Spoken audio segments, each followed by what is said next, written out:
ایک سزا یہ ہوتی ہے کہ انسان جب گناہ کرنے لگتا ہے تو اللہ نعمتوں کے دروازے کھولتا ہے، مہلت دیتا ہے۔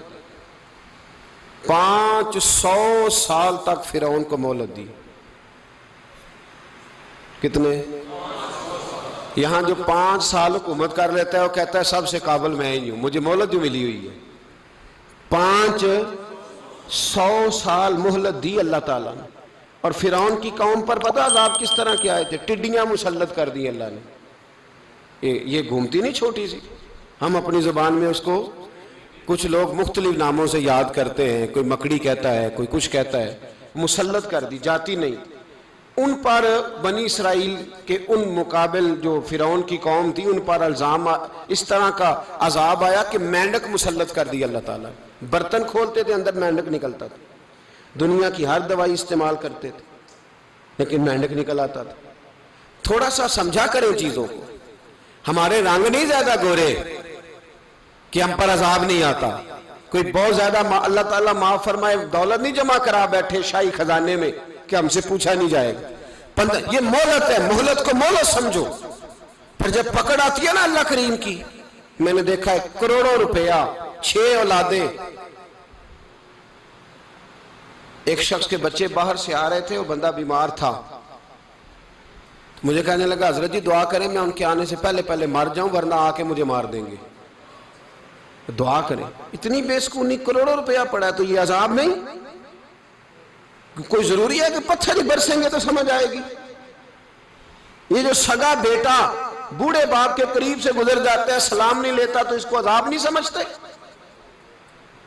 یہ جو امت کی بیٹیاں، امت کی بچیاں، ہماری بچیاں ایک سال کے اندر 75 76 ہزار بچی ایک ڈویژن سے بھاگ کے شادی کر رہی ہے، اور ایک صوبے سے، تو اس کو آپ اللہ کا عذاب نہیں سمجھتے؟ یہ معمولی بات ہے؟ نہیں ہمارے رنگ ہو رہے ہیں، ہم بڑے سمارٹ ہیں۔ 1500 سال مہلت دی نوح علیہ السلام کی قوم کو۔ کتنے سال؟ بول کے بتائیے، بول کے دوبارہ بولیے۔ 1500 سال۔ کوئی آدمی اپنی سمارٹنس پہ خوش نہ ہو جائے کہ 20 سال ہو گئے میں تو نافرمانی بھی کر رہا ہوں، روٹی بھی پک رہی ہے، میں تو حرام بھی کھا رہا ہوں، پھر بھی سب ٹھیک ہے۔ 1500 سال مہلت دی۔ پھر حضرت نوح کہنے لگے اللہ میں نے تو بڑا سمجھایا، نہیں باز آتے۔ تو رب کریم نے فرمایا کشتی بناؤ۔ اللہ کے پیغمبر کشتی بنانے لگے تو قوم مذاق اڑانے لگ گئی۔ اب کیا کرنے لگے ہو؟ اب کشتی بنانے لگے ہو، خیر تو ہے، قوم مذاق اڑا رہی ہے۔ حضرت نوح علیہ السلام کا آپ نے کشتی بنائی، پانی کہاں سے نکلا؟ نہ بارشیں ہوئی نہ سیلاب آئے، ایک تندور تھا اس کے اندر سے پانی نکلنا شروع ہو گیا۔ کبھی تندور سے بھی پانی نکلا ہے، پر جب نکالنے والا چاہتا ہے تو وہاں سے بھی ایک تندور سے پانی نکلا۔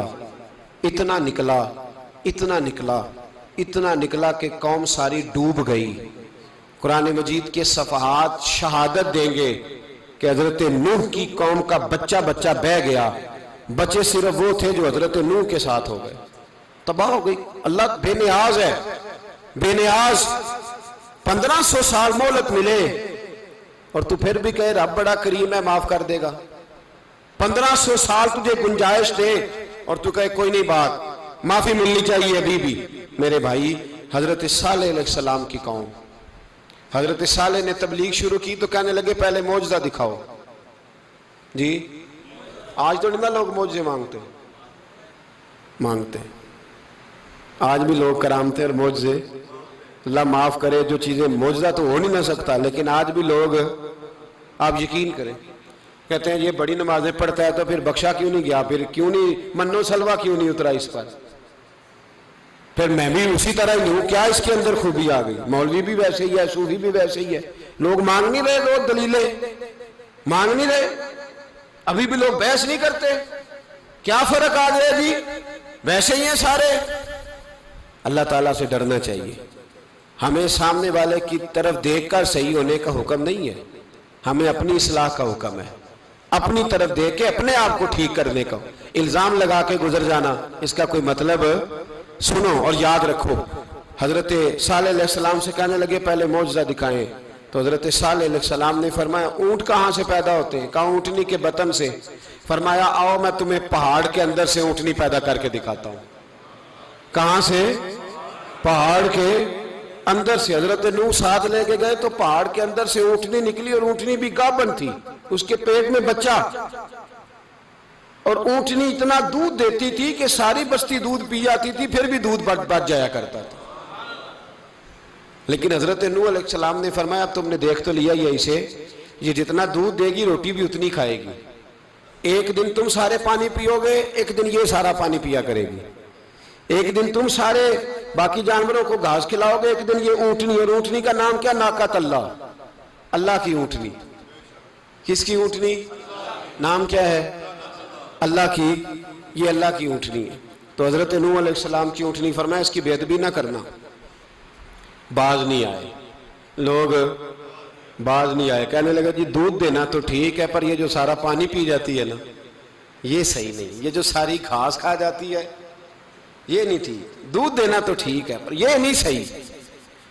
آپ نے فرمایا اسے کچھ نہ کہنا، اللہ کی اونٹنی ہے۔ میں کہا کرتا ہوں ان لوگوں نے ناقۃ اللہ کی بے ادبی کی، حضرت نوح علیہ السلام کی اونٹنی کی ٹانگیں کاٹ دی، صالح علیہ السلام کی۔ اور دیکھو اللہ بڑا بے نیاز ہے، اگر پیدا کرنا جانتا ہے تو حفاظت کرنی نہیں جانتا، لیکن رب کریم نے فرمایا نہ کرنا۔ انہوں نے ان کے پیر کاٹ دیے، کانوں پہ چھریاں لگائیں۔ اونٹنی جب مر گئی، اونٹنی اللہ تبارک و تعالیٰ کی وہ اونٹنی جب مر گئی تو حضرت صالح علیہ السلام کی قوم پر رب کریم نے زلزلہ بھیجا۔ اذا زلزلت الارض زلزالہا، جب زلزلے آئیں گے اور جب ان کا زلزلہ آنا زلزلہ آتا ہے نا، کیا کرتی ہے قوم؟ لا الہ الا اللہ، لا الہ الا اللہ، کلمے جاری ہو جاتے ہیں۔ بلکہ ایک دفعہ ایسا بھی ہوا کہ مسجدوں میں اعلان ہونے لگے زلزلہ آ رہا ہے، جو فجر کے لیے نہیں اٹھے زلزلے کے لیے وہ بھی اٹھ گئے، جن کا دعویٰ ہے نا میری سویرے آنکھ نہیں کھلتی، ان کی لگی نہیں کتنے گھنٹے، بعد میں بھی نہیں لگی، ٹی وی پہ اعلان ہوتے رہے کوئی نہیں آ رہا سو جاؤ چپ کر کے، لیکن آنکھ لگی۔ موت سے تو ڈرتا ہے، اللہ سے ڈرتا ہی نہیں، موت کا خوف ہے رب کا نہیں۔ زلزلہ آیا، ساری قوم تباہ ہو گئی۔ بتاؤ اگر ناقۃ اللہ کی گستاخی ہو تو اللہ ناراض ہو جاتا ہے، اور اگر اولیاء اللہ کی ہو، اگر اولیاء اللہ